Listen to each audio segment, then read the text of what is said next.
శ్రీ క్రోధినామ సంవత్సరం మేషరాశి వారికి ఈ సంవత్సరం ఆదాయం 8, వ్యయం 14, రాజపూజ్యం 4, అవమానం 3.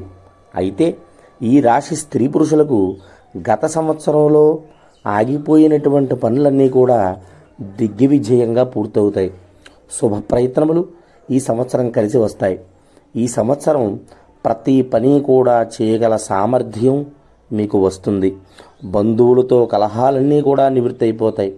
గత సంవత్సరం కంటే ఈ సంవత్సరం ప్రారంభంలో మంచి ఆనందదాయకంగా ఉంటుంది. విమర్శలకు ధీటుగా వాదిస్తారు. అన్నింటా ప్రతి విషయంలో కలిసి వస్తుంది. నూతన ప్రారంభములు, ఉద్యోగ అవకాశములు, గృహ నిర్మాణ పనులు చేయగలిగినటువంటి సామర్థ్యం సంపాదించుకుంటారు. ప్రతి పని కూడా ఆటంకం లేకుండా జరుగుతుంది. కొత్త కొత్త ప్రయత్నాలు మనకు లాభదాయకంగా ఉంటాయి.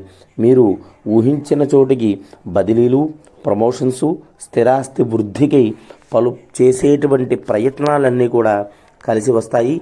శుభం.